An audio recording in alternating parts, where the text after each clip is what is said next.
Bang, ini ada lagi video nih di akun media Hmm. X ya. Ada seorang pendeta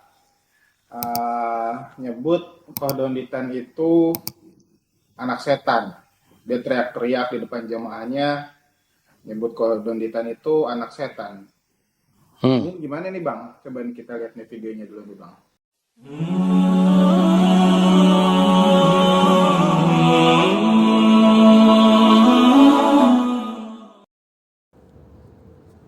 Jangan percaya ajaran bodoh dari anak setan nama Donditan. Yang setan-setan begini harus omong terang benderang supaya anak-anak kita tahu. Pasin setan lewat dong, geser, jangan nonton. Itu maksud saya. Kenapa kok saya punya dasar apa bilang Donditan anak setan? Karena yang suka rubah-rubah firman cuma setan. Tidak mungkin kau dipakai oleh Tuhan, kau dipakai setan. Dan kau dengan orang-orang sejenismu yang suka kutip-kutip ayat Alkitab lalu ngaur, setan punya turunan kau. Kita mengasihi semua orang, tapi khusus yang gila-gila begini kita babat. Kita hormat semua orang. Mantap kan kayak NU kemarin, rapat NU. Di mana begitu sudah ada keputusan dari NU se-Indonesia, tidak boleh menyebut agama lain kafir. Hormat diberi. Itu dong, teladani. Jangan orang-orang Islam. Semoga kalian ada nonton. Jangan percaya itu dong ditahan. Percaya dong tokoh-tokoh agama Islam kalian kayak NU tuh keren. Hargai orang beda agama. Kami tidak pernah ganggu agama kalian. Ini satu nih dia datang bikin kacau. Jangan percaya. Itu gimana tuh Bang? Bisa-bisanya di Ya. gereja itu sebut Donditan itu anak setan. Ya. Gimana menurut Abang? Oke, Assalamualaikum warahmatullahi wabarakatuh, sahabat IDN Project yang dirahmati Allah SWT. Jadi gini, sebenarnya kita menyayangkan ya ucapan seorang pendeta. Pendeta itu kan tokoh agama. Tokoh agama itu cenderung lebih memberikan keteladanan kepada jamaahnya. Ini juga kata-katanya isinya sarkas, menyerang personal pribadi, dalam hal ini Kodonditan ya, dengan sebutan anak setan. Jadi sekali lagi kita menyayangkan seharusnya ucapan itu tidak keluar dari mulut seorang tokoh agamawan yang hendaknya itu menjadi teladan buat jamaahnya. Jadi kalau memang tidak puas dengan Kodonditan, ya bisa banyak cara. Cara salah satunya adalah berdiskusi gitu, berdiskusi secara terbuka, secara santun, secara elegan, dan disaksikan oleh banyak orang sehingga jelas apakah Kodonditan itu benar-benar layak disebut anak setan, ya atau justru dia mengedepankan akhlakul karimah, mengedepankan sifat-sifat yang baik, perdebatan yang baik gitu. Nah ini sekali lagi kita menyayangkan ucapan itu. Dan kalau enggak ada solusi yang lainnya, yaitu misalnya Pak Pendeta tonton dulu videonya. Video-video Kodonditan itu kan banyak di channelnya. Ya ada di channel-channel yang lain, dikutip yang lain itu bisa ditonton dulu. Apakah isinya memang menyerang agama tertentu, dalam hal ini Kristen, ataukah ini cuman sekedar mengajak orang untuk berpikir, berdebat, menyampaikan pendapat, menyampaikan sesuatu yang berdasarkan fakta dan data yang secara dan fakta dan data itu bisa dipertanggungjawabkan secara ilmiah gitu. Jadi itu yang harusnya dilakukan oleh Bapak Pendeta ini. Jadi tidak nyerang personal. Sekali lagi jangan nyerang personal. Kalau memang tidak suka dengan Kodonditan, ya silakan ajak berdebat atau tonton dulu video-videonya. Jadi jangan sampai jadi nanti jamaahnya itu nanti salah paham ya dalam melihat fenomena yang disampaikan oleh pendeta tadi. Lalu disebut-sebut juga masalah NU. Ya memang NU tidak mengeluarkan sebuah maklumat yang mengatakan mengganti kata-kata kafir dengan non-muslim. Ini kan konteks dalam keindonesiaan, dalam negara kesatuan Republik Indonesia.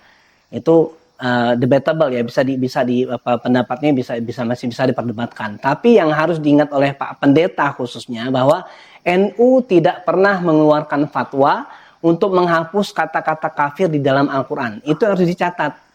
Itu harus diingat. Jadi dalam masalah keindonesiaan tidak menggunakan kata kafir, ya, menyebutnya dengan kata non muslim gitu. Jadi jangan sampai nanti ada kesan seolah-olah nih mengadu domba antara ormas Islam satu dengan ormas Islam yang lain, tokoh-tokoh Islam yang satu dengan tokoh Islam yang lain, ya lembaga Islam yang satu dengan lembaga Islam yang lain. Ya, jadi itu tidak elok gitu. Jadi kalau mau fair ya caranya itu seperti tadi.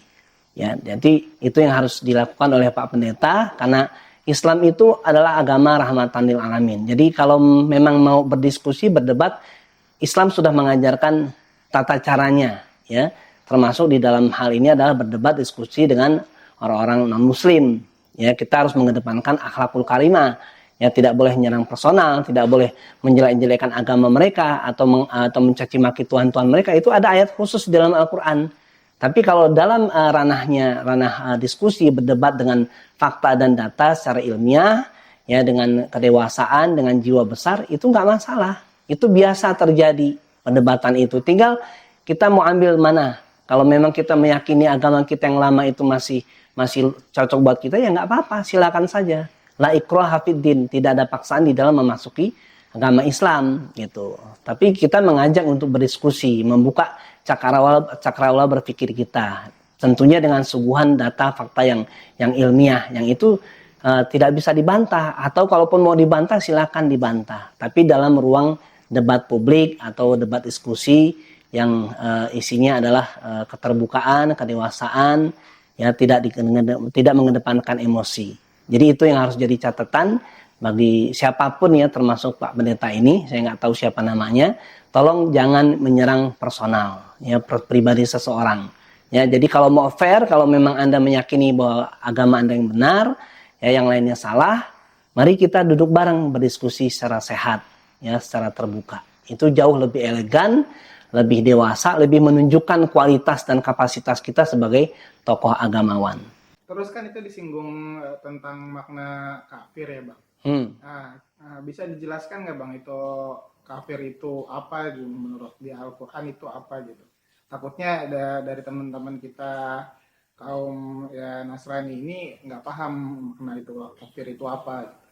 Ya, jadi makna kafir itu kalau dari penjelasan ini masalah penyebutan kafir ini sudah banyak dibahas oleh ustadz-ustadz kita, ulama-ulama kita. Ustadz Adi Hidayat juga sudah membahas, ya Ustadz Abdul Somad juga sudah membahas, ya beberapa ustadz lain juga sudah membahas. Jadi kafir itu artinya yang tertutup, ya kayak cover buku, ya itu kan disebutnya kan cover. Ini penjelasan Ustadz Adi Hidayat itu masih yang masih tertutup hatinya untuk menerima hidayah Islam. Artinya masih ada kemungkinan untuk terbuka hatinya, pikirannya untuk menerima hidayah Islam. Itu makna sederhananya seperti itu. Jadi kata-kata kafir ini bukan kalimat yang sarkas, kalimat yang negatif. Justru kita berharap ya saudara-saudara kita yang non muslim itu dengan adanya diskusi perdebatan antar lintas agama itu bisa terbuka pikiran dan hatinya gitu. Dan itu yang dilakukan oleh Kodondi tanpa ada paksaan, dan rata-rata yang masuk Islam lewat wasilahnya Kodondi dengan izin Allah itu mereka tuh masuk Islam dengan kesadaran. Nah, itu yang harus kita lakukan. Kesadaran itu timbul karena kenapa? Karena mereka tuh berpikir, mereka mencari, mereka menganalisa, mereka membandingkan gitu, ya. Terus mereka berdoa juga mungkin ya untuk meminta pertolongan untuk menguatkan hati mereka apa agama yang benar menurut hati mereka. Itu yang harus kita lakukan. Itu aja sih Bang, mungkin dari teman-teman kita yang Nasrani belum paham itu makna dari kafir itu apa. Terusnya mungkin sang pendeta itu beranggapan dan tanda kutip kodon di anak setan mungkin ya kurang apa ya? Ya karena mengedepankan emosional tadi gitu. Jadi justru kelihatannya tidak elok gitu seorang agamawan kok ngomongnya kayak gitu, menyerang personal. Ya jadi jamaahnya mereka juga kan pasti juga ada banyak yang cerdas, jamaah-jamaah yang ada di ruangan tersebut. Ya, mereka bisa merasakan betul, bisa melihat gitu bagaimana kualitas tokoh agamawan mereka ya sampai dia harus menyerang secara personal. Saya rasa itu tidak sehat. Gitu, ketika kedepankan semangat toleransi ya dalam negara kesatuan Republik Indonesia, tentunya dengan cara-cara yang terbaik. Mungkin itu saja ya. Mudah-mudahan bermanfaat. Assalamualaikum warahmatullahi wabarakatuh.